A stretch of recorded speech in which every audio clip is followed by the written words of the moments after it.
Assalamualaikum warahmatullahi wabarakatuh.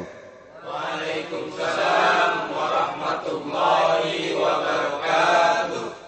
Bismillahirrahmanirrahim. Alhamdulillahi rabbil alamin. Wassalatu wassalamu ala ashrafil anbiya'i wal mursalin, Sayyidina wa maulana Muhammadin wa ala alihi wa ashabihil mujahidin at-tahirin, amma ba'du. Saudara-saudara kaum muslimin seiman dan sekeyakinan yang berbahagia, pada suatu hari seketika sedang berkumpul dengan para sahabat, Rasulullah pernah memberikan peringatan. Beliau bersabda, yushiku an tada'a alaikumul umamu kama tada'al akalatu ala qas'atiha. Pada suatu saat nanti akan datang di tengah-tengah kamu, wahai umat Islam, di mana orang-orang lain di sekeliling kamu akan bersatu mengerubungi kamu seperti bersatunya orang-orang mengerubungi makanan di atas meja hidangan. Akan datang satu saat nanti di mana kondisimu dikepung sedemikian rupa, yang barat mau menerkam, yang timur mau menghantam, yang selatan mau menginjak-injak, yang utara pun akan menjelajah. Kondisimu seperti makanan di atas meja hidangan. Sebagian sahabat merasa heran dan terkejut, lalu mereka bertanya, amin qillati nahnu yauma izin ya Rasulullah? Apakah jumlah kami pada waktu itu sedikit ya Rasul? Kami sampai dikepung sedemikian rupa? Beliau menjawab, bal antum yauma izin katsir. Sama sekali tidak. Kamu tidak sedikit pada saat itu. Bahkan jumlahmu sangat banyak. Kamu adalah mayoritas. Walakinnakum ghusa'un ka ghusa'is sail. Tetapi keadaanmu saat itu persis seperti buih di lautan. Banyak tetapi centang perenang. Banyak tetapi tidak punya daya dan kekuatan. Banyak tapi dipermainkan gelombang lautan, dihempaskan ke tepian pantai tanpa punya makna dan arti. Kondisimu pada saat itu kuantitas yang tanpa kualitas, sehingga orang lain enak saja mengepung kamu. Akidahmu didangkalkan, dibanjiri dengan peradaban dan kebudayaan yang menjauhkan dari agama. Dari segi maksiat dan munkarat seluruhnya mengepung sampai kita melepaskan nilai-nilai Islam kita ini. Dan celakanya, sambung beliau, wal yanzi'anna fi qulubi aduwikumul mahabata minkum. Akan dicabut kehebatanmu di mata musuh-musuhmu. Sehingga pada saat seperti itu orang lain memandangmu umat Islam enteng saja, remeh saja, tidak ada apa-apanya. Sudahlah, pokoknya umat Islam sikat saja. Umat Islam enteng, umat Islam kecil, umat Islam tidak ada apa-apanya. Alangkah ironinya, alangkah menyedihkannya, memilukan dan sekaligus memalukan. Umat yang mayoritas ini dipermainkan oleh yang minoritas. Umat yang jumlahnya terbesar, terbanyak, bahkan konon menurut catatan sampai 90%, tapi dipermainkan oleh mereka kelompok-kelompok kecil ini. Wal yakzifanna fi qulubikumul wahn. Pada saat itu di hatimu dicampakkanlah penyakit wahan. Sahabat kemudian bertanya, wa mal wahnu ya Rasulullah? Apakah penyakit wahan itu ya Rasul? Beliau menjawab, hubbud dunya wa karahiyatul maut. Penyakit wahan itu tidak lain hubbud dunya wa karahiyatul maut. Terlalu cinta kepada dunia dan terlalu takut kepada mati. materialistis dan takut resiko. Dua penyakit inilah yang menyebabkan walaupun umat ini mayoritas, tapi dipermainkan oleh yang minoritas. Walaupun dia golongan terbesar, tapi nasibnya seperti makanan di atas meja makan. Dari segala macam penjuru mau menghantam dia. Saudara-saudara kaum muslimin yang berbahagia, ini merupakan analisa sosial bahwa pada satu saat nanti akan terjadi di tengah-tengah umat di mana kita dihantam dan diserbu dari segala macam penjuru. Akidah didangkalkan, peradaban dan kebudayaan dirusak, makanan dan minuman diracuni, pakaian ditelanjangi dan lain sebagainya, sampai kita melepaskan nilai Islam yang kita cintai ini. Kondisi sosial ini satu saat akan datang kepada kita. Demikian analisa dan peringatan dari Rasulullah sallallahu alaihi wasallam. Marilah sekarang kita melihat, adalah benar bahwa di zaman sekarang kita insya Allah tidak akan mengalami perang Badar sehebat yang pernah dialami oleh Rasul dan para sahabatnya. Tetapi sesungguhnya perang yang kita hadapi di zaman sekarang ini tidak kalah hebatnya dengan perang Badar, tidak kurang dahsyatnya dengan perang Uhud, tidak kurang ngerinya dari perang Khandaq. Hanya saja yang kita hadapi sekarang ini bukan ujung pedang, bukan ujung tombak, bukan ujung panah. Yang kita hadapi sekarang ini adalah perang akidah, perang ideologi, perang mempertahankan keyakinan. Yang kalau kita kalah sekarang, kita memang masih beragama. Tetapi anak kita, cucu kita, generasi yang akan hidup 5, 10, 20, 30 tahun yang akan datang, wallahu a'lam bissawab. Islam, saudara-saudaraku, tidak mungkin hilang dari dunia. Tetapi tidak mustahil Islam gulung tikar dari desa kita.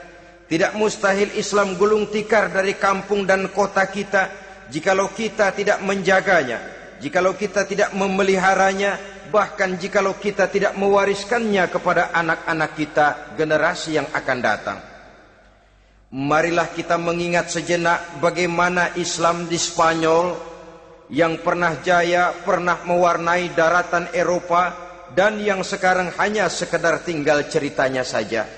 Ini pernah diperingatkan oleh Rasul dalam satu hadis, sayati ala ummati zamanun la yabqal Islam illa ismun wala minal Qur'an illa rasmun. Akan datang satu masa di tengah umatku di mana pada masa itu Islam ada tapi hanya tinggal sekedar namanya saja, dan Quran pun ada tapi cuma sekedar tinggal tulisannya saja. Apabila kita tidak mewariskan ini kepada generasi yang akan datang, maka serbuan-serbuan dari berbagai macam penjuru dari hari ke hari semakin kita rasakan kehebatannya. Tidak mustahil sejarah Spanyol akan terjadi di desa kita, akan terjadi di kampung kita, akan terjadi di kota kita. Orang Spanyol, kalau mereka cerita kepada anaknya, mereka akan cerita, nak, di sini dulu ada masjid. Kapan, Pak? Dulu bener dah. Banyak orang Islam kalau hari Jumat pada sembahyang, kapan itu, Pak? Dulu sekali. Sekarang cuma sekedar tinggal ceritanya saja. Bukankah sesuatu yang sangat tidak mustahil apabila kita tidak menjaga dan mewariskan Islam ini kepada generasi yang akan datang, maka serbuan-serbuan akan membawakan hasil yang diinginkan oleh para penyerbu itu tadi. Kita sudah menjadi umat yang mayoritas, tetapi umat yang mayoritas ini menurut Rasul dikepung sedemikian rupa, akidahnya didangkalkan, peradaban dan kebudayaannya ditekan sedemikian rupa, kehidupan sosialnya dibuat individualis, Kemudian dari segi pergaulan, pakaian, makanan, minuman dan sebagainya diracuni sampai dia tidak lagi berpegang teguh kepada agamanya. Dan dikala itu hilang kehebatan umat ini di mata musuh-musuhnya. Orang lain memandang kita ringan saja, enteng saja, satu umat yang sudah kehilangan wibawa. Padahal konon kabarnya kita mayoritas, tapi enak saja dikutak-kutik orang lain. Dan dikala itu di hati kita merajalela penyakit wahan. Penyakit wahan itu apa? Pertama, hubbud dunia, terlalu cinta kepada dunia. Terlalu cinta kepada dunia yang menyebabkan kita lupa. Lupa akan tanggung jawab dan kewajiban. Lupa meneruskan dan mewariskan Islam kepada generasi yang akan datang. Kita berlomba hanya untuk mengejar dunia dan seluruh isinya. Baik dia bernama material, baik dia bernama seksual, baik dia bernama pangkat, jabatan dan kedudukan, berlomba-lomba kita di dalamnya. Sampai tercampaklah penyakit hubbud dunia di dalam hati ini. Berurat dan berakar dunia itu, sulit dan berat kita berpisah daripadanya. Akibatnya kemauan untuk berbuat demi dan atas nama agama sangat sulit terwujud di dalam kehidupan ini. Yang kedua, karahiyatul maut, terlalu takut kepada mati. Baik mati ajal, mati dalam artian yang sebenarnya, baik mati usahanya, baik mati karirnya, baik mati pangkat dan jabatannya. Sehingga dengan demikian akibatnya jatuhlah kita menjadi umat yang kehilangan wibawa di mata orang lain. Saudara-saudara kaum muslimin rahimakumullah. Saya katakan tadi, perang yang kita hadapi di zaman sekarang adalah perang akidah. Perang menghadapi peradaban dan kebudayaan yang menghancurkan moral daripada anak-anak kita. Perang menghadapi banjirnya maksiat dan munkarat. Yang di tengah-tengah itu, di samping berkewajiban menjaga diri dan keluarga, kita pun juga berkewajiban menjaga anak-anak kita, generasi yang akan datang. Mengarahkan dan mendidik mereka sesuai dengan yang dikehendaki oleh Allah Subhanahu wa ta'ala. Oleh sebab itu, pada pertemuan kali ini yang akan saya bicarakan ialah bagaimana idealnya seorang muslim lebih dahulu memberikan pendidikan kepada anak-anaknya. Di tengah satu situasi dan kondisi di mana serbuan datang silih berganti melanda dan menghantam umat Islam, kemana anak-anak kita ini harus kita arahkan? Karena kita orang tua mempunyai tanggung jawab. Anak adalah amanah. Menyia-nyiakan amanah adalah dosa. Dan dosa itu merupakan satu dosa yang besar. Bahkan orang tua bisa saja masuk neraka kalau tidak bertanggung jawab tentang anak-anaknya.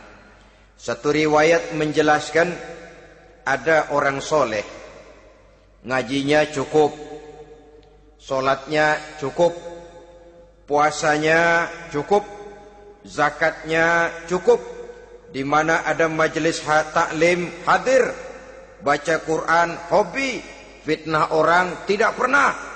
Di akhirat setelah disidang dia ternyata lebih banyak kebaikannya daripada kejahatannya, maka dia pun diperintahkan dan dipersilahkan masuk ke dalam surga. Giliran anaknya disidang, biang okem nih anak. Ditanya, siapa Tuhanmu? Tidak tahu. Siapa nabimu? Tenyaho. Apa kitabmu? Ora gelem. Kamu pernah sholat? Tidak. Zakat? Tidak. Puasa? Tidak. Judi? Hobi. Zina? Tiap malam. Mabuk? Berat. Wah, brengsek kamu. Kebaikan tidak ada barang sedikit pun, sementara kesalahan dan dosa berlipat ganda. Kamu neraka. Anak ini protes. Benar, saya tidak kenal siapa Tuhan saya. Saya tidak tahu siapa nabi saya. Saya tidak tahu kitab suci dan kiblat saya. Saya tidak sholat, tidak zakat, tidak puasa. Tiap malam saya judi, saya zina, saya mabuk. Tapi saya kerjakan semua itu karena saya tidak tahu dan orang tua saya tidak pernah memberitahu saya. Dia enak-enakan hadir di majelis taklim, saya nyekek botol, didiemin saja. Dia enak-enakan baca Quran, saya zina, didiamkan saja. Saya bukan tidak mau, orang tua saya sama sekali tidak pernah mendidik saya. Dia mau benar sendiri. Maka kalau sekarang saya harus masuk ke dalam neraka, saya menuntut agar orang tua saya ikut sama-sama bergabung dengan saya ke dalam neraka. Gara-gara dia tuh saya jadi begini. Orang tuamu yang mana? Tuh, yang barusan mau ke surga. Ini orang tua yang sudah mau berangkat ke surga dipanggil. Sebentar dulu, Mas. Ini benar anak kamu? Iya, Pak. Waktu di dunia kamu tidak pernah ajarin dia ngaji? Sampai dia tidak kenal Tuhannya, tidak kenal nabinya, tidak kenal kiblat dan kitab sucinya? Iya, Pak. Dia tidak sholat, kamu diamkan saja. Dia tidak puasa, tidak zakat, kamu bersikap masa bodoh. Bahkan dia judi, dia zina, dia mabuk, kamu pun berdiam diri saja. Iya, Pak. Tahukah kamu bahwa anak ini adalah amanah? Menyia-nyiakan amanah artinya khianat, dan khianat adalah dosa yang sangat besar. Kamu tidak bertanggung jawab, maka kamu, anakmu gabung ke dalam neraka. Saudara-saudara kaum muslimin rahimakumullah, itu sebabnya Allah pesan benar-benar, ya ayyuhalladzina amanu qu anfusakum wa ahlikum nara. Hai orang-orang yang beriman, jaga dirimu dan keluargamu, istri, anak, orang-orang yang menjadi tanggung jawab dan kewajiban kita, jaga dan pelihara mereka dari api neraka. Saudara-saudara kaum muslimin, lalu kalau kita orang-orang tua yang hidup di zaman sekarang ini sudah sering beristighfar, mengurut dada, melihat situasi, membaca peta keadaan, konon tantangan yang akan dihadapi oleh anak-anak kita 15, 20, 25 tahun yang akan datang jauh lebih berat dari apa yang kita hadapi sekarang ini. Maka adalah wajar jika kita sebagai orang tua yang cinta kepada agama, cinta kepada anak-anak kita, berpikir untuk mewariskan nilai-nilai yang luhur ini kepada anak-anak kita generasi yang akan datang. Bagaimana pada mulanya kita harus mendidik mereka? Mari kita telusuri apa yang dicontohkan oleh Al-Quranul Karim. Orang-orang tua bijaksana yang diceritakan dalam Al-Quran, kalau sudah berpikir tentang anak-anaknya generasi yang akan datang, pendidikan pertama yang diberikan kepada anaknya ternyata adalah persoalan akidah. Nabi Ibrahim, pertanyaan yang paling merisaukan beliau buat anak cucunya ialah, ma ta'buduna min ba'di. Saudara bisa lihat surah Al-Baqarah ayat 133. Anak-anakku, kalau pada satu saat nanti aku, ayahmu ini sudah tidak ada lagi, meninggalkan kamu semua, meninggalkan kehidupan dunia ini, ma ta'buduna min ba'di, apa yang akan kamu sembah nak kalau ayah sudah tidak ada lagi? Jikalau ayahmu sekarang masih rajin ke masjid, melakukan rukuk dan sujud, i'tikaf dan membaca Quran, kalau satu saat ayahmu meninggalkan dunia ini, masihkah engkau mau ke dalam masjid? Masihkah engkau rukuk dan sujud? Masihkah engkau i'tikaf? Ma ta'buduna min ba'di, apa yang akan kamu sembah kalau aku ayahmu tidak ada lagi nak? Ditanamkan bukan hanya keyakinan bertauhid, sekaligus juga menyembah kepada Allah yang kita yakinkan dengan tauhid itu tadi. Bukankah berbeda dengan kita kebanyakan orang tua sekarang? Kita tidak pernah berpikir ma ta'buduna min ba'di. Kalau bapak tidak ada, kamu nyembah apa nak? Kita orang tua sekarang pagi-pagi malah berpikir ma ta'kuluna min ba'di. Kalau bapak enggak ada, kamu nanti makan apa nak? Bukan nyembah apa yang kita pertanyakan, bukan nyembah apa yang kita khawatirkan, makan apa nak? Maka yang dicari lalu sekolah-sekolah yang bonafit, yang tidak peduli apakah itu merusak imannya, mematikan akidahnya, menghancurkan keyakinannya. Yang penting ada jaminan hari depan bisa dapat lapangan kerja. Akibatnya berduyun-duyun orang-orang tua muslim menyekolahkan anaknya di sekolah-sekolah yang bukan Islam, yang nyata-nyata membahayakan akidahnya. Dididik dengan kultur dan budaya yang bertentangan dengan nilai-nilai agamanya. Bukankah ini berarti merelakan anak untuk dikafirkan? Bukankah ini artinya menyerahkan anak untuk ditulis menurut selera para pendidik yang tidak sesuai dengan nilai akidah yang dimilikinya? Mengapa kita tidak berpikir seperti Nabi Ibrahim yang sebelum memberikan pendidikan kecerdasan, sebelum pendidikan matematika, IPS, PSPB dan disiplin ilmu lainnya, yang pertama ditanamkan ma ta'buduna min ba'di. Kalau ayahmu tidak ada, kamu menyembah apa nak? Menyembah Allah apa nanti malah menyembah harta? Menyembah Allah apa nanti malah mendewa-dewakan pangkat dan jabatan? Menyembah Allah apa malah nanti menyembah alam? Itu yang dikhawatirkan Nabi Ibrahim kepada generasi yang akan datang. Dan itu saudara-saudara yang seharusnya mengkhawatirkan kita kepada anak-anak kita, generasi yang akan datang. Lihatlah serbuan akidah di zaman sekarang ini. Dimanfaatkan kemiskinan kita umat Islam. Diberikan kita tawaran berupa beras, pakaian, obat-obatan, kalau perlu beasiswa, asal bisa melepaskan keislaman kita ini. Bertahap, sedikit demi sedikit, step by step, shibran bi shibrin wa zira'an bi zira'in. Dan harus saya ingatkan, orang di zaman sekarang tidak mungkin menghantam Islam secara frontal. Tidak mungkin menghantam Islam terang-terangan, apalagi mengerahkan satuan militer. Tidak.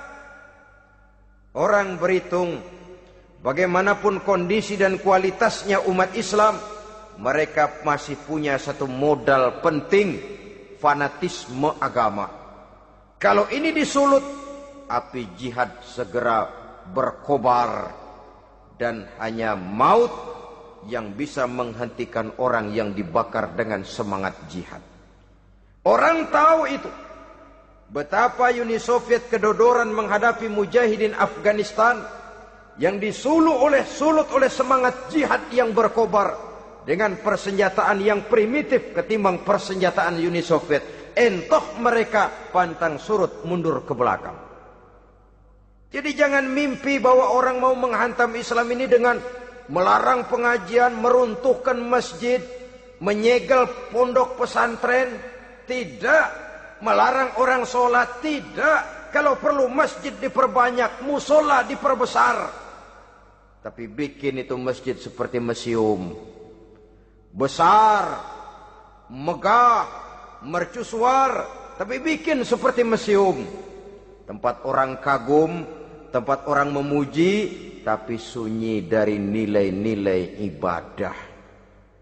Saudara-saudara kaum muslimin, untuk sampai kepada penghantaman akidah, jalan yang paling mudah dirintis sekarang ini secara bertahap dan sistematis, memisahkan umat Islam dari Islamnya. Biarkan mereka bernama Muslim. Biarkan di atas kartu penduduknya tertulis agama Islam. Tapi tanamkan budaya-budaya yang menyebabkan cara bergaul mereka, cara berumah tangga mereka, cara bertetangga mereka, sampai kepada cara mereka berpakaian, cara mereka bergaul, cara mereka makan dan minum, cara mereka mendidik dan menyekolahkan anak sama sekali tidak lagi mencerminkan nilai-nilai yang islami. Itu sudah satu usaha yang paling praktis, memisahkan umat Islam dengan Islamnya. Kalau sadarlah kita ke arah ini usaha orang di zaman sekarang, maka yang harus pertama kita tanamkan kepada anak-anak kita, didik mereka dengan jiwa tauhid yang mengkristal di dalam batinnya, meresap sampai ke tulang sumsumnya, yang tidak akan sampai pun nyawa berpisah dari badannya, akidah itu tidak akan berpisah dari hatinya. Bahkan dia sanggup dengan tegar berkata, lebih baik saya melarat karena mempertahankan iman daripada hidup mewah dengan menjual akidah. Satu khittah, satu garis kehidupan yang perlu kita wariskan kepada anak-anak kita, generasi yang akan datang. Dahulu ada satu tradisi, saudara-saudara. Kalau anak gadis kita dilamar orang, orang lalu bertanya, anakmu mau ngelamar gadis saya, apa sudah khotam Quran berapa kali? Apa sudah bisa baca kitab macam-macam dan lain sebagainya? Sehingga lahirlah satu kebanggaan. Apapun motifnya, tapi pertanyaan semacam ini zaman sekarang sudah langka. Paling-paling yang ditanya kalau anaknya dilamar orang, anakmu kerja di mana? Gajinya sebulan berapa? Kendaraannya bebek apa soang? Apa-apa? Itu yang kita pertanyakan, berkisar di seputar materi, kerja, job, status sosial, dan lain sebagainya. Perkara bisa baca Quran atau tidak, nomor 18. Perkara sembahyangnya rajin apa tidak, nomor 36. Saudara hadirin, akibatnya terjadi pergeseran nilai. Maka mendidik anak menurut tuntunan Quran adalah seperti yang diberikan contoh oleh Luqmanul Hakim, yang diceritakan dalam surah Luqman mulai ayat 11 dan selanjutnya. Apa pendidikan pertama yang harus kita berikan kepada anak? Pertama, ya bunayya la tusyrik billah. Wahai anakku, jangan sekali-kali engkau menyekutukan Allah, nak.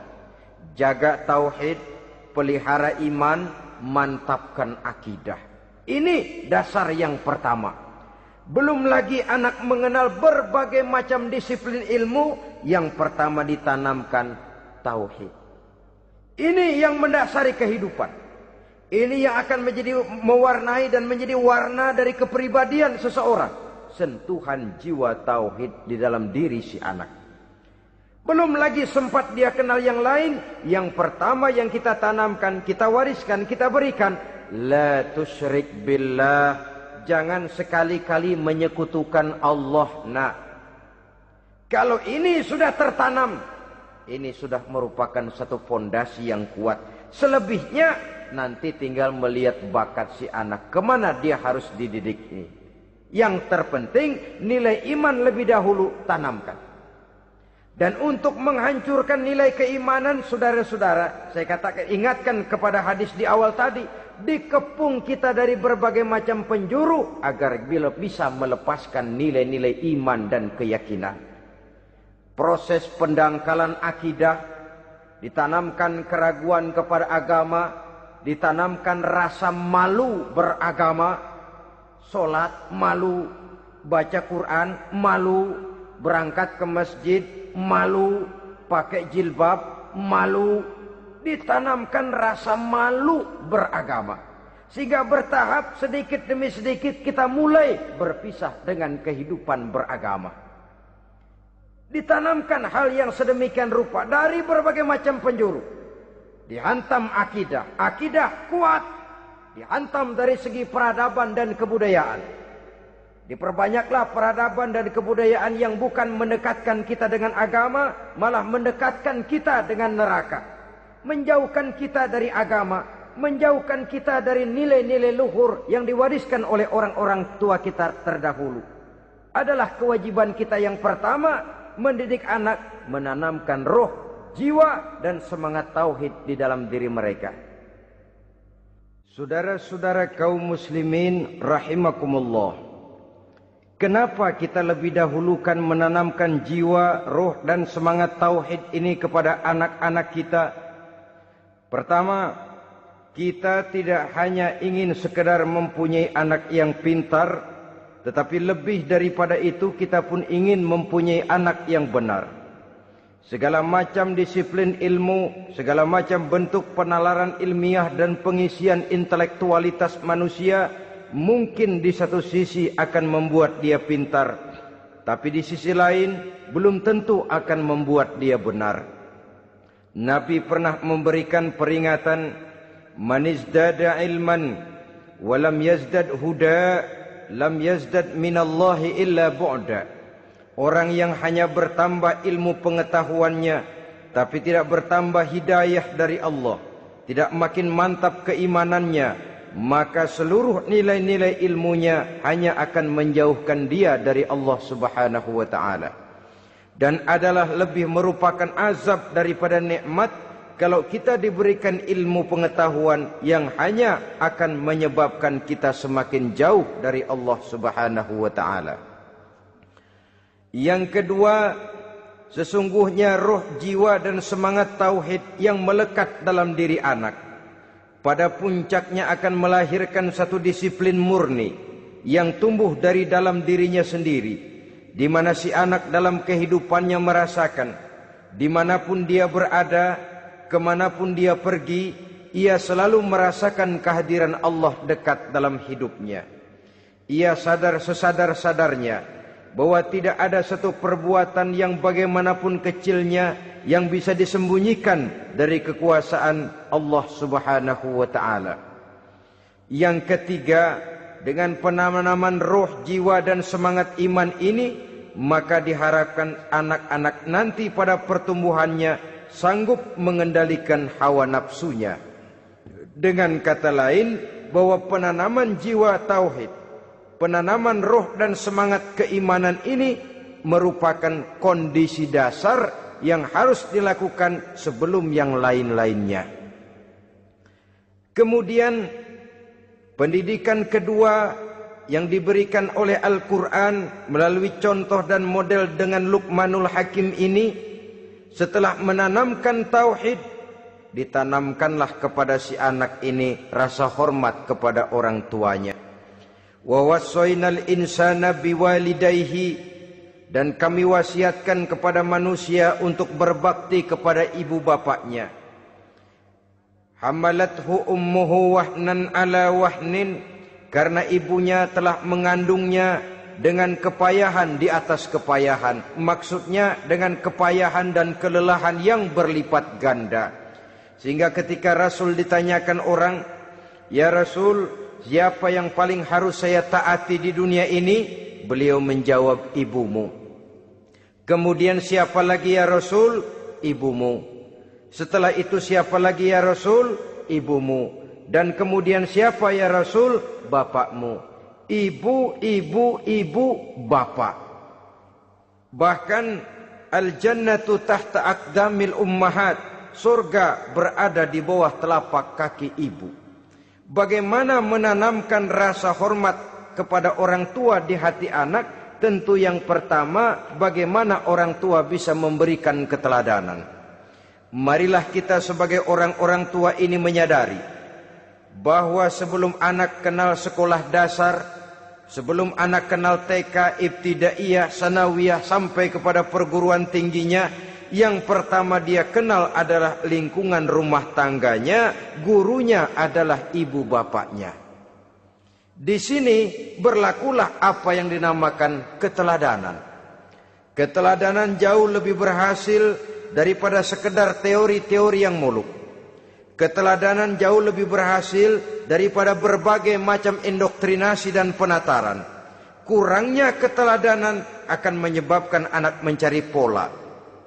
Apabila kita orang tua ini tidak bisa memberikan keteladanan yang baik kepada anak-anak kita, maka pada suatu saat anak-anak akan menganggap enteng dan kehilangan wibawa kita sebagai orang tua di mata mereka. Dikala itu akan sangat sulit kita membentuk kepribadian mereka. Bukankah di zaman sekarang ini kita banyak mengalami krisis wibawa, krisis figur? Ada yang karena rapotnya merah melulu, gurunya dikeroyokin. Pak guru pulang sekolah dicegat. Bahkan nyaris ada orang tua pernah dibunuh oleh anaknya sendiri. Dan lain sebagainya, kasus-kasus yang sebenarnya tidak perlu terjadi. Karena memang bukan saja bertentangan dengan nilai budaya kita sebagai bangsa, tapi juga bertentangan dengan ajaran agama kita sendiri. Krisis wibawa, krisis figur, yang juga akibatnya harus kita sadari banyak faktor yang membentuk kepribadian anak. Pergaulannya, yang dibacanya, yang ditontonnya, yang disaksikannya di dalam kehidupan.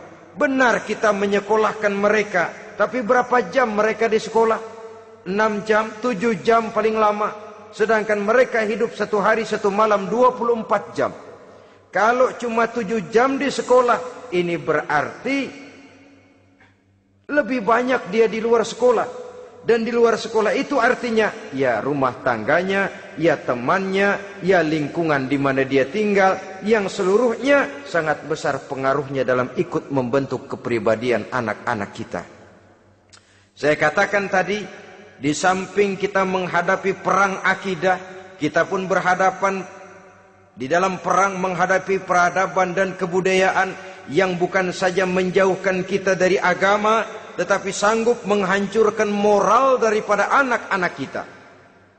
Secara pribadi, saudara-saudara, saya iri, saya kagum misalnya dengan kemajuan yang diperoleh oleh negara tetangga kita, Jepang misalnya. Padahal tahun 45 ia pun hancur lebur oleh meledaknya atom di Hiroshima dan Nagasaki.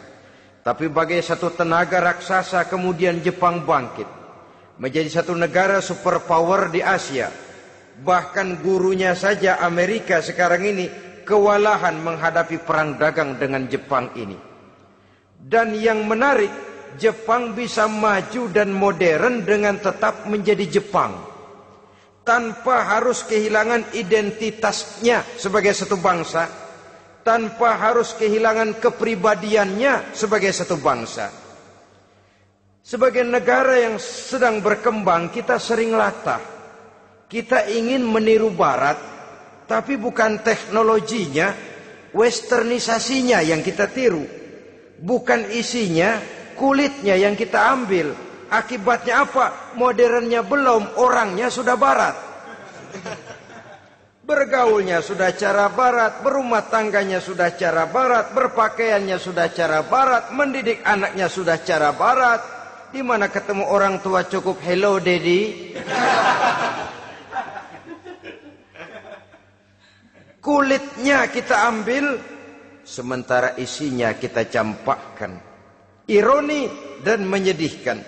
Padahal kita sesungguhnya bisa maju dan modern, bisa mengejar segala ketinggalan dan keterbelakangan kita, dengan tetap menjaga nilai-nilai luhur budaya kita sebagai satu bangsa, mengambil isinya, dan kalau memang tidak perlu, lalu mencampakkan kulitnya.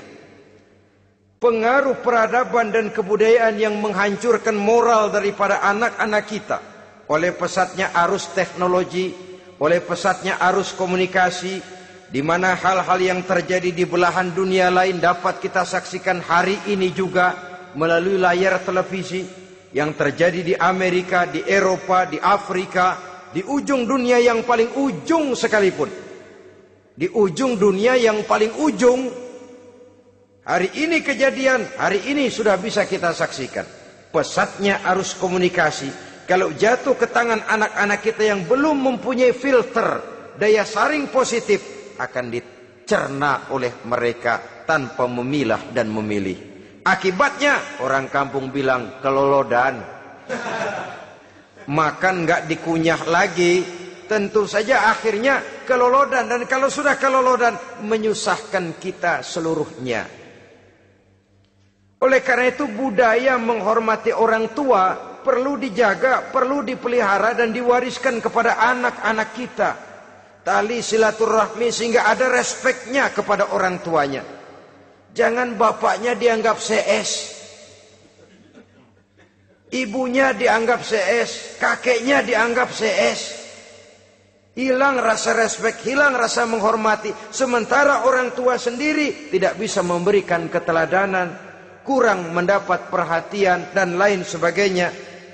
Apalagi kalau baik ibu maupun bapak adalah orang-orang karier yang setiap hari sibuk menghadapi tugas masing-masing. Bapak sibuk rapat, pindah kantor sana kantor sini, ibu sibuk arisan, besarlah anak-anak di tangan pembantu dan lain sebagainya, sehingga dia merasa kurang mendapat perhatian, dan ini akan ikut membentuk warna dari kepribadian yang dimilikinya. Sampai kepada pelosok-pelosok desa, jaringan televisi memang menguntungkan. Tapi kalau sudah sampai kepada menayangkan budaya-budaya yang tidak sesuai dengan pola di mana mereka tinggal, pola lingkungannya, dan ingin mereka terapkan dalam kehidupan, ironi dan menyedihkan. Maka sering dikatakan, jikalau ABRI masuk desa, rakyat beruntung. Jikalau listrik masuk desa, rumah jadi terang. Jikalau koran masuk desa, rakyat jadi cerdas. Jikalau hakim masuk desa, rakyat lalu sadar hukum. Tapi jikalau maksiat dan munkarat masuk desa, minuman keras masuk desa, judi masuk desa, pelacuran masuk desa, rakyat tentu kiamat. Dan kita harus punya budaya untuk memilah dan memilih, mempunyai filter untuk jadi daya saring positif. Oleh karena itu, saudara-saudara, tahap kedua setelah menanamkan jiwa tauhid kepada anak, tanamkan rasa hormat kepada orang tuanya. Orang tua itu ibu bapaknya, orang tua itu guru-gurunya yang mengajarkan dia, atau yang dianggap tua yang lebih senior dari dia.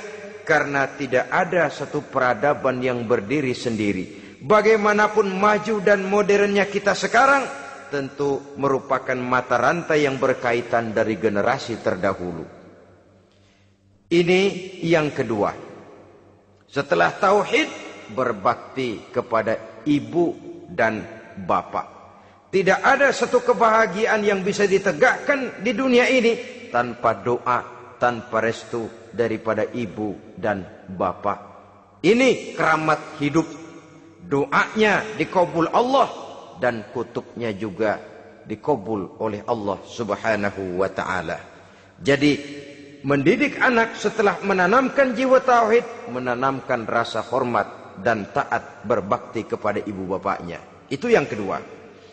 Kemudian yang ketiga, melalui model Luqman, Quran mendorong kita untuk mendidik anak, menanamkan etika otonom. Apa itu? Ya bunayya, innaha in takum mithqala habbatin min khardalin fatakun fi sakhratin aw fis samawati aw fil ardi ya'ti biha Allah.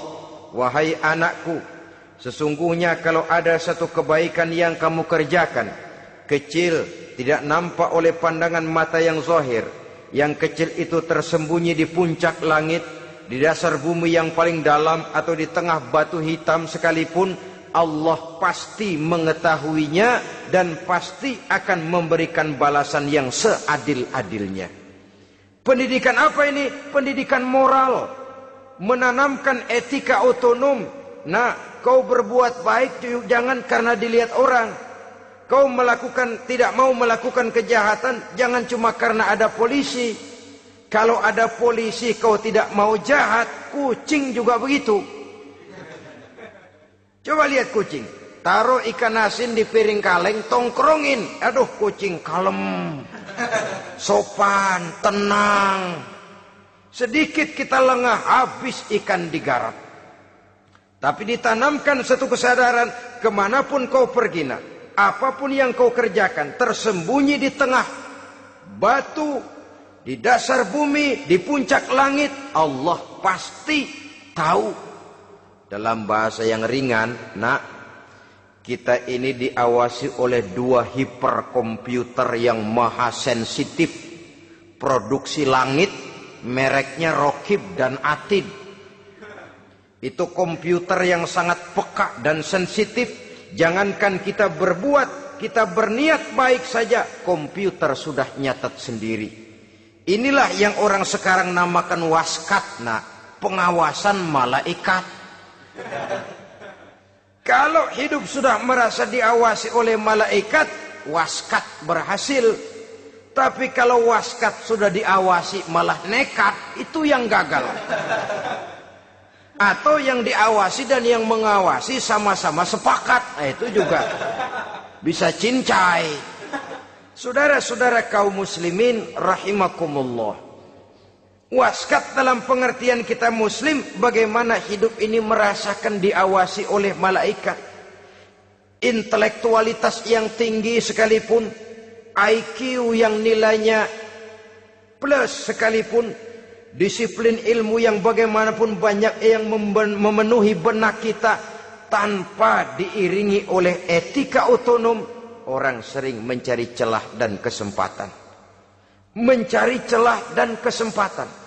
Tapi kalau sudah merasa, kemanapun saya pergi, dimanapun saya berada, kebaikan bagaimanapun sekecilnya saya lakukan, toh Allah pasti akan memberikan balasan. In khairan fa khairun, wa in syarran fa syarrun. Jikalau baik, baik balasan yang kita terima. Jikalau jahat, jahat kejahatan yang kita terima. Kalau sudah ke arah ini kita berpikir, maka sesungguhnya kalau kita berbuat baik kepada orang lain, hakikatnya kita sudah berbuat baik kepada diri kita sendiri. Lalu tidak ada merasa rugi berbuat baik kepada orang. Karena manakala dia melakukan kebaikan kepada orang lain, artinya dia sudah berbuat baik untuk dirinya sendiri. Jadi setelah tauhid, kemudian berbakti kepada ibu bapak, yang ketiga baru pendidikan tentang akhlak, tentang moral. Pola ini yang sering terlupakan oleh kita, bahwa bagi kita itu pendidikan tidak lain upaya mencerdaskan otak anak.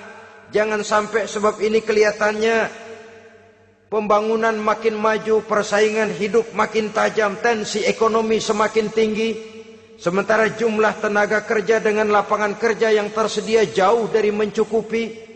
Jikalau tidak membekali anak dengan pendidikan yang menunjang lapangan pekerjaan, orang tua khawatir, takut sekali anaknya jadi gelandangan. Dikhawatirkannya kehidupan dunia ini, sementara dia lupa kalau anaknya bisa jadi gelandangan di akhirat. Padahal selama-lamanya gelandangan di dunia, paling seumur manusia itu 60 tahun, 70 tahun lah umur orang sekarang. 70 itu sudah luar biasa itu. Tapi kalau harus menggelandang di akhirat, menjadi gelandangan di akhirat, alangkah menyedihkannya.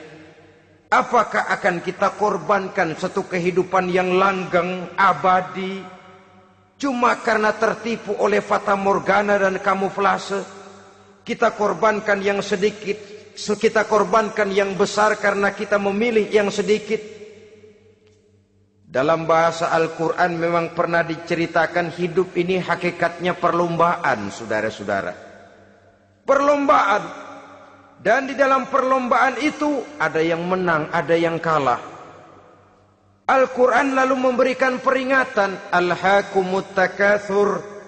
Kamu telah lalai karena berlomba-lomba memperbanyak harta, mempertinggi pangkat dan kedudukan, hatta zurtumul maqabir, sampai kamu akan masuk ke liang kubur baru sadar. Apalagi kalau nafas sudah sampai di tenggorokan, persis Fir'aun sudah tenggelam di lautan merah, mau mampus, baru dalam sekaratnya amantu bi Rabbi Musa wa Harun. Kalau begini caranya, saya juga percaya kepada Tuhan Musa dan Harun. Percaya kepada Allah. Sudah mau mati, baru amantu bi Rabbi Musa. Kami percaya kepada Tuhan Nabi Musa, kata Fir'aun. Malaikat maut kesal benar, dilelepin terus di laut. Mampus tuh sekalian. Hidup ini memang kita berlomba. Berlomba dengan waktu, berlomba dengan umur, berlomba dengan tenaga, berlomba dengan tetangga. Yang jangankan kita sampai mundur, berhenti saja sejenak, kita akan ditinggalkan oleh yang lain. Tiada kata mundur, bahkan tiada kata berhenti. Sekali kita melangkah, melangkahlah terus. Tapi berlombalah seperti yang dikehendaki Quran. Fastabiqul khairat. Berlomba-lombalah di dalam kebajikan. Jangan berlomba-lomba di dalam kemaksiatan, kemunkaran, kejahatan. Berlombalah dalam urusan kebaikan. Saudara-saudara kaum muslimin rahimakumullah. Tauhid, berbakti kepada ibu bapa, kemudian pendidikan tentang moral. Apabila pendidikan tentang moral sudah tertanam, barulah lihat bakat si anak. Kemana bakatnya? Anak saya kelihatannya dari kecil demennya main bedil-bedilan saja. Abri kali itu. Kirim ke Magelang, masukkan akabri. Tapi dengan syarat 3 itu tadi. Iman sudah tertanam, rasa bakti kepada ibu bapak sudah ada, dan punya nilai moral. Sehingga boleh jadi nanti dia menjadi jenderal yang beriman, yang berbakti kepada ibu bapaknya, dan punya moral yang tinggi. Kan lebih baik rakyat rendah tapi akhlaknya tinggi, daripada pejabat tinggi tapi moralnya rendah. Jauh lebih baik rakyat rendah punya moral tinggi ketimbang pejabat tinggi punya moral rendah. Nilai moral ini yang jadi ukuran dan barometer di masyarakat. Yang ini yang sering kita lupakan.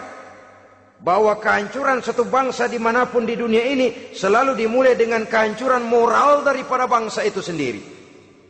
Sekarang membina nilai moral ini berat. Gadis kita, remaja, putri, diberikan pakaian jilbab, mungkin dia sendiri masih setengah-setengah, ditambah lagi oleh ledekan temennya. Jilbab lah kuno. Bau sorga lah, bau masjid lah, bau menyan lah. Ditanamkan rasa malu untuk hidup dekat dengan agama. Kalau moral semacam ini sudah tertanam, sedikit demi sedikit kita mulai mengucapkan selamat tinggal kepada agama. Dan kemalangan apa yang lebih malang kalau kita sudah jauh dari agama ini? Bukankah Islam telah menyelamatkan manusia dari penyakit jahiliyah dan membawanya kepada satu kehidupan yang maju dan modern? Kalau kita tinggalkan Islam ini, bukankah artinya kita akan kembali kepada satu zaman jahiliyah? Hanya saja jahiliyah itu berada di abad modern. Versinya tentu lebih modern. Kalau zaman jahiliyah dulu mabuknya pakai arak, zaman sekarang sudah macam-macam orang bisa mabuk. Kalau zaman jahiliyah dulu anak perempuan dikubur hidup-hidup, zaman sekarang kadang-kadang belum sempat lahir ke dunia, malah sudah dibunuh lebih dahulu. Versinya saja yang berbeda. Kalau di zaman jahiliyah dahulu manusia menyembah batu yang bernama Latta, Uzza, Manat dan Hubal. Di zaman jahiliyah modern sekarang ini, orang sering menyembah kepala bagiannya, sering menyembah atasannya, sering menyembah komputer, sering menyembah teknologi modern yang lebih diyakininya daripada Allah sebagai keyakinan sentral di dalam hidupnya. Saudara-saudara kaum muslimin rahimakumullah. Jadi yang ketiga, nilai moral yang ditanamkan kepada anak-anak kita supaya dia bisa menghadapi tantangan-tantangan hidup yang semakin berat ini dengan tetap berpegang teguh kepada nilai-nilai moral yang diwarnai oleh jiwa keimanannya yang bersumber dari ajaran agamanya. 3. Kemudian yang keempat, barulah tatanan kehidupan sehari-hari. Apa kata Luqman? Ya bunayya aqimis shalah. Setelah bertauhid, berbakti kepada ibu bapa, punya nilai moral. Ya bunayya aqimis shalah. Nak, dirikan solat. Rumah tangga muslim. Anak berumur 7 tahun sudah berani meninggalkan solat. Kata Nabi, pukul. Bukan untuk menyakiti, untuk mendidik. Karena sayang kepada anak. Saudara-saudara, kita khawatir betul kepada anak. Kalau dia pulang dari sekolah, buru-buru kita sebagai orang tua bertanya, sudah makan nak? Sudah istirahat nak? Tapi jarang kita sebagai orang tua melontarkan, sudah sholat nak? Bahkan kita bisa memberikan sugesti kepada anak. Nah, kalau kau naik kelas 1 sampai naik ke kelas 2, bapak beliin sepeda. Tamat SD nak, motor. Tamat SMP nak, ke Bali kita. Tamat SMA nak, Singapura. Saudara-saudara, tapi kalau untuk urusan sholat misalnya, kita tidak pernah memberikan sugesti kepada anak-anak kita. Nah, kalau kau hafal Fatihah lengkap dengan artinya, bapak beliin sepatu. Nah, kalau kau bisa sholat dengan baik, cukup syarat rukunnya, bapak beliin sepeda. Ada rangsangan, ada sugesti yang membuat anak lebih tergerak untuk hidup dalam suasana keagamaan. Ya bunayya aqimis sholat, nak dirikan sholat. Sebab ini sandaran vertikal yang paling langsung antara manusia dengan Tuhannya. Menyadari bahwa sepanjang yang bisa dilakukan oleh manusia hanyalah berusaha, dan kepastian sepenuhnya ada di tangan Allah. Dengan sholat kepribadianmu diperteguh, dengan sholat sandaran vertikalmu kepada Allah diperkuat. Dan pada waktunya nanti Al-Quran memberikan bimbingan, hendaklah minta tolong kepada Allah dengan sabar dan tetap mendirikan sholat. Ya bunayya aqimis sholat. Setelah itu, wa'mur bil ma'rufi wanha 'anil munkar. Tegaklah membina yang ma'ruf, tegaklah mencegah yang munkar. Ini sikap hidup sudah. Sholat tadi tugas hidup. Lalu sikap hidup tampil di tengah masyarakat, membina yang ma'ruf, mencegah yang munkar sesuai dengan kesanggupan masing-masing. Bukankah setiap kita kepingin punya anak yang bermanfaat, setidaknya bagi keluarganya, syukur kalau bisa bagi lingkungannya, bagi masyarakat, bangsa dan negaranya. Dan satu di antara tanda orang yang bermanfaat, kalau dia bisa hidup menjadi penganjur yang ma'ruf dan pencegah yang munkar. Dan itu kalau tidak ada hidayah, sulit orang mau melaksanakan itu. Sebab apa? Ada kecenderungan belakangan ini di mana agama dianggap urusan pribadi. Sehingga orang lalu sering bilang, jangan bawa-bawa agama dah, itu kan bukan urusan agama. Ini sudah ciri berpikirnya sekuler. Jangan bawa-bawa agama. Agama urusan pribadi. Artinya orang mau sholat mau enggak, jangan bilang apa-apa dah. Urusan dia sendirian. Dia mau puasa dia enggak, merdeka saja, urusan pribadi. Agama bukan persoalan pribadi. Apalagi jika sudah menyangkut amar ma'ruf dan nahi munkar. Siap menegakkan yang baik, mencegah yang munkar untuk tegaknya satu masyarakat yang diwarnai oleh kebaikan dan terhindar dari segala macam kejahatan. Dan terus ayat-ayat selanjutnya mencerminkan sikap hidup. Namun yang intinya, cara mendidik anak yang baik, yang dicontohkan oleh Al-Quran dengan Luqmanul Hakim sebagai model. Pertama, tanamkan tauhid. Yang kedua, tanamkan rasa hormat dan berbakti kepada ibu bapaknya.